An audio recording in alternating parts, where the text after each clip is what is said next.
Clarisse Guénimala. Mais voici.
Sœur Clarisse,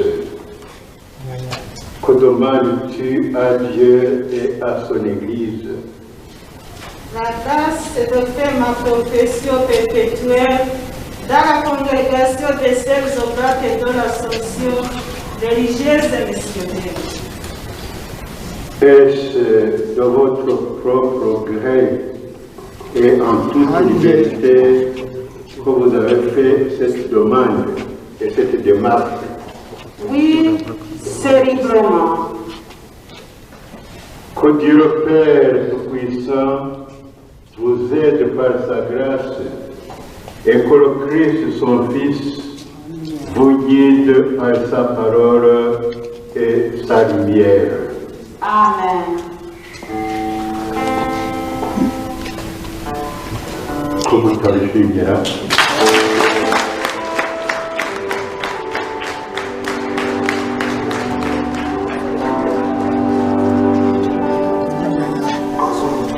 uyu muvandimwe wacu rero wiyemeje gukora amasezerano kugira ngo bagirane ikiganiro kirambuye arajya amubaza nawe amusubiza turaza wambona igira imbere.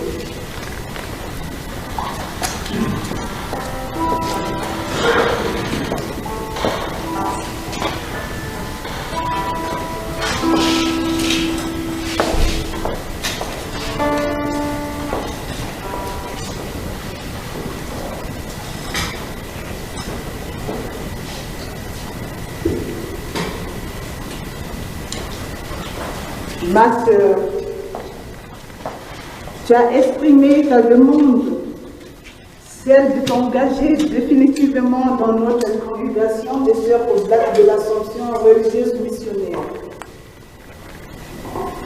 Es-tu prête à vivre les exigences exprimées dans la règle de Saint-Augustin et les constitutions des Sœurs Oblates de l'Assomption? Avec l'aide de mes sœurs et la miséricorde de Dieu, je veux vivre ces exigences. Muvandimwe nkunda ndakwibutsa ko umuhango wo kumvira gutuza na Kristu ufite inyota yo gukora ubutaka kwa data no kwitangira abandi. Mu buzima bwacu tubona ko Imana iduhamagaza ijambo ryayo, ko iduhamagaza bagenzi bacu, kandi ko iduhamagaza ibyo dukora nabyo byose na Kiliziya. L'obéissance religieuse nous unit au Christ dans sa recherche de la volonté du Père et dans sa soif de servir. En logique, tout devient appel de Dieu reconnu dans l'écoute de sa parole, dans les événements, dans le prochain, dans l'Église. Sœur Clarisse, veux-tu vivre la totale disponibilité de nos blagues, mettre tes pas sur les traces de Jésus, obéissant et participer ainsi au mystère de sa mort et de sa résurrection? Je vais participer à la réalisation du projet de Dieu sur le monde Là où l'obéissance me demandera de servir, je demande l'aide de mes sœurs pour que dans la foi et le dialogue communautaire, je puisse vivre une obéissance active et responsable au service de la mission. Muvandimwe nkunda, ndakwibutsa ko dukurikije urugero rwa Kristo wigize umukene kubera twebwe, kandi twifatanyije n'abantu bose baruha kandi bavunika, twiyemeje guha uburenganzira bw'umutungo bwite, gusangira ibyo dutunze byose n'ingabire za kamere Imana yaduhaye. Twemeye gukorera abandi tutumva umunaniro, twemera no kutararikira byinshi.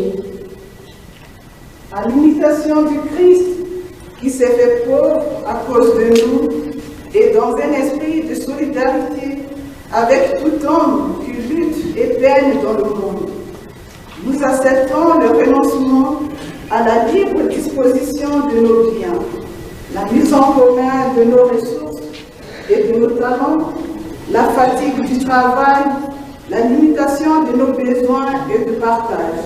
Sœur Clarisse, veux-tu toi aussi entrer dans cette pauvreté qui rend humble devant Dieu, nous apprend à ne compter que sur lui et nous conduit à la joie? Oui, je vais. Muvandimwe nkunda, ndakwibutsa ko ubusugi twiyemeje kubera Kristo ni inzira y'ihirwe idusaba kuba maso, gutsinda irari rya kamere no kugira ubuzima buzira imbogamizi. Urukundo rwa Kristo watwitoreye ruduha kubana kivandimwe mu byishimo no mu makuba. La chasteté choisie pour le Christ est un chemin de bonheur qui exige vigilance, ascèse, équilibre de vie. Seul l'amour du Christ qui nous a choisis rend plus sensibles aux joies et aux souffrances des autres et décuple toutes nos puissances d'aimer. Sœur Clarisse, veux-tu t'engager dans la chasteté consacrée, signe de l'alliance du Christ avec son Église? Tenue par l'Eucharistie, la prière, comme par l'affection donnée et reçue en communauté, oui, je vais. Muvandimwe nkunda, ndakwibutsa ko mu muryango wacu dufatwa n'isengesho by'umwihariko n'ibya rusange, tugafatwa n'Ukaristiya n'ijambo ry'Imana bidufasha kubana kivandimwe no kwitangira abandi. Dans notre congrégation, l'oraison, le recueillement, la prière communautaire, l'étude de la parole de Dieu sont au cœur de notre vie.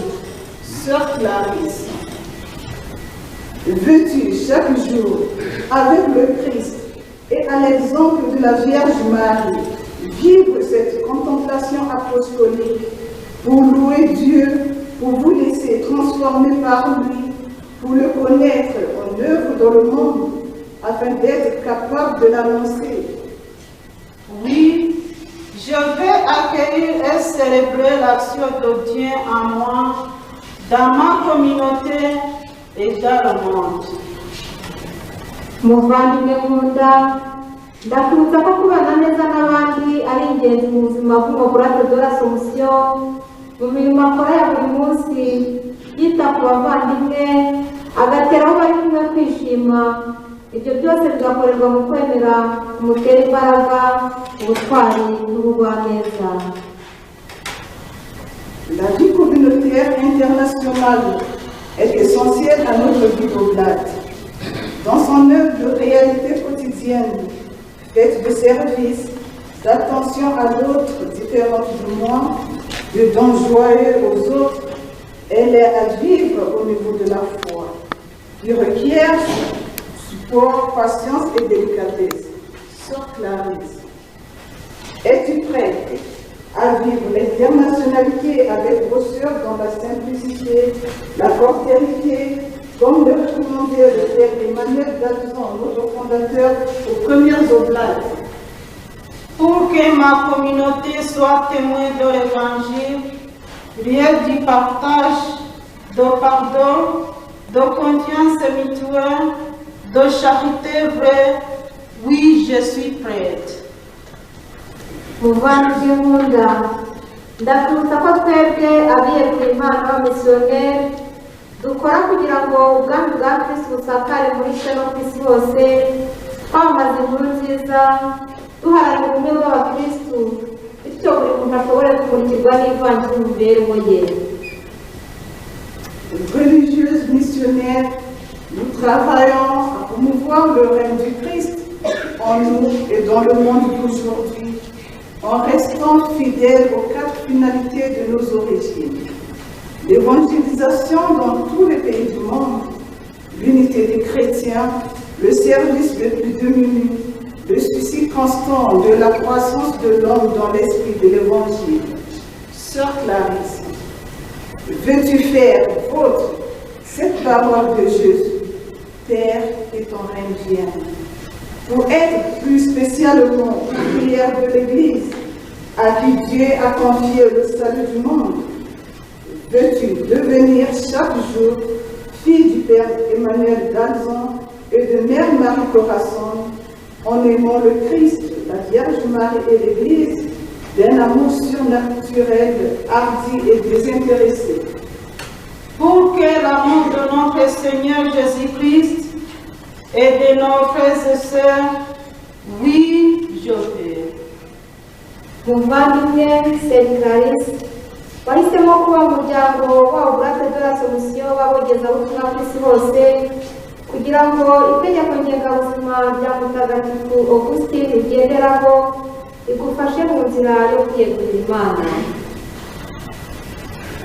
En choisissant de vivre dans notre congrégation de sœurs Oblates de l'Assomption religieuse missionnaire, tu acceptes sa règle de vie de Saint-Augustin et les constitutions de sœurs Oblates de l'Assomption soutiennent pour votre vie consacrée.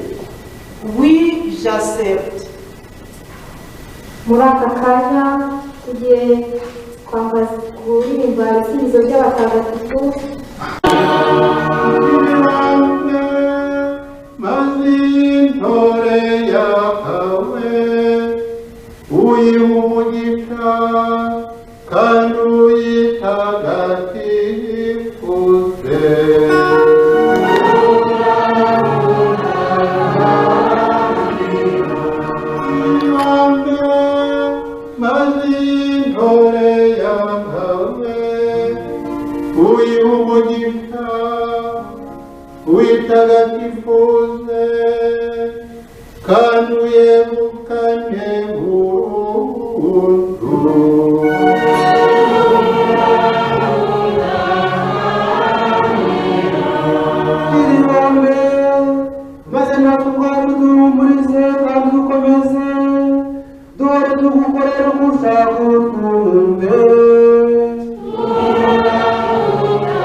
Avec bienveillance.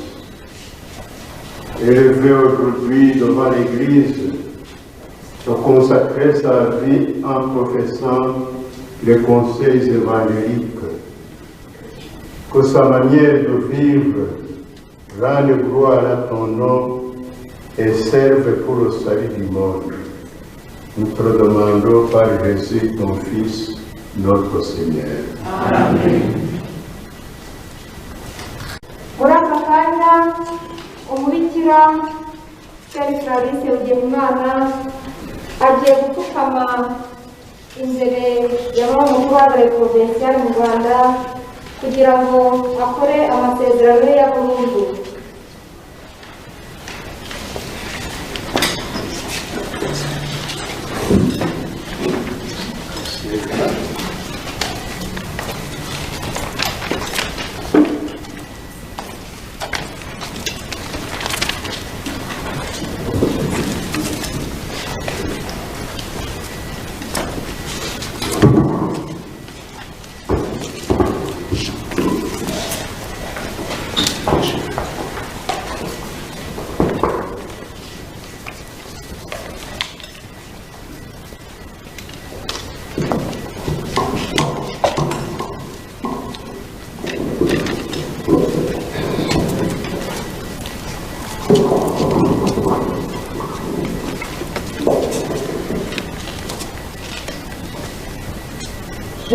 que tu fais tout et qu'aucun projet n'échappe à tes prises.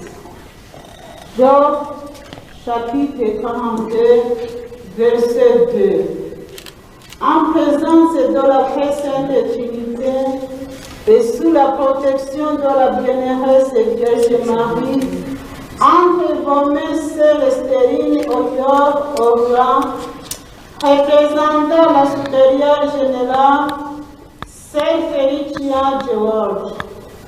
Moi, c'est Clarisse Bouguenima, Amador la miséricorde divine, née dans le diocèse de Blumba.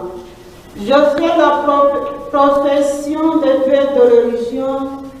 Je promets à Dieu de vivre dans l'obéissance, la pauvreté et la chasteté, selon la lettre de Saint-Augustin et la constitution des oblates de l'Assomption jusqu'à la mort.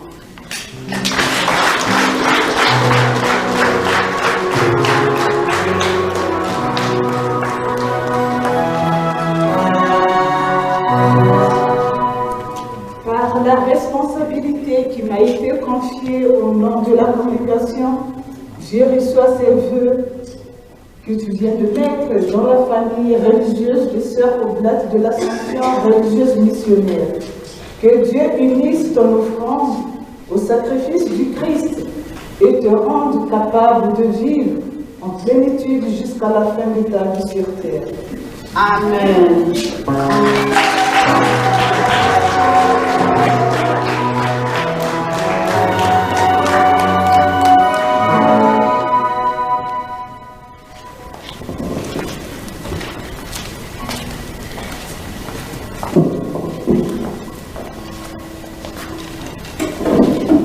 akanya gakurikira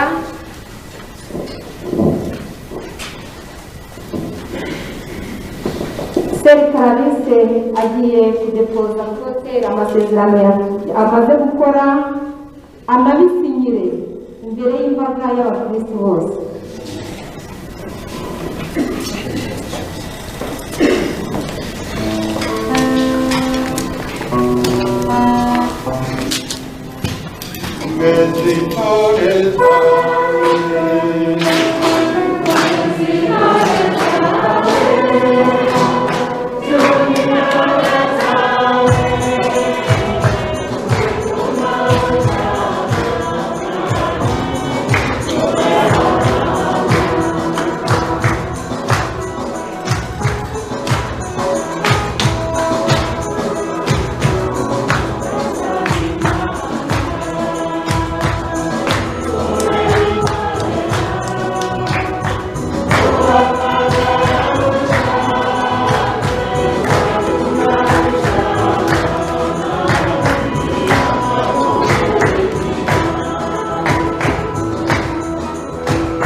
Kristu na Kiliziya yacu. Sœur Clarisse, reçois cette alliance et garde au Christ une fidélité sans reproche. Il t'introduira un jour dans la joie des noces éternelles. Amen.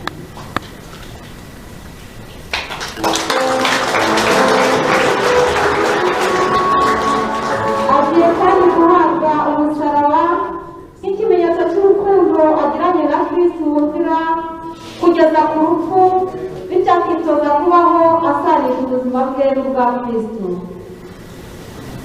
Sœur Clarisse, reçois cette croix. C'est un signe de l'alliance avec le Christ. Obéis à tout ce que Jésus t'enseigne dans la fidélité absolue.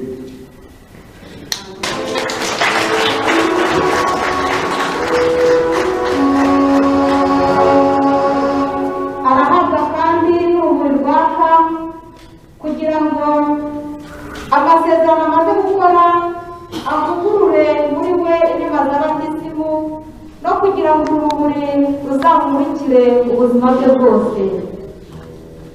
Sœur Clarisse Bugirimana, que l'engagement que tu viens de faire renouvelle en toi la grâce de ton baptême et que cette lumière brille pour toi, pour les autres, durant toute ta vie.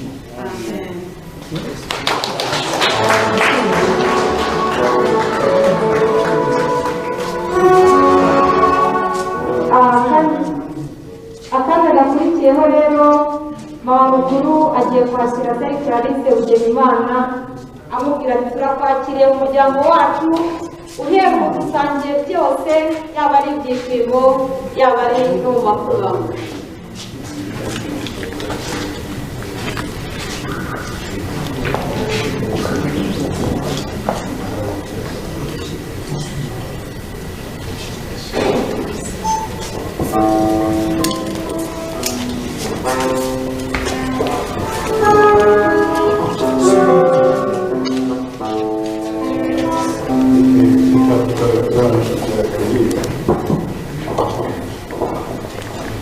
Sœur Clarisse, tu fais définitivement partie de notre congrégation de sœurs oblates de l'Assomption religieuse missionnaire. Désormais, tu as tout en commun avec nous, les joies, les peines. Nous allons les porter ensemble dans la foi au Christ qui nous a appelés pour l'expansion de son règne. Amen.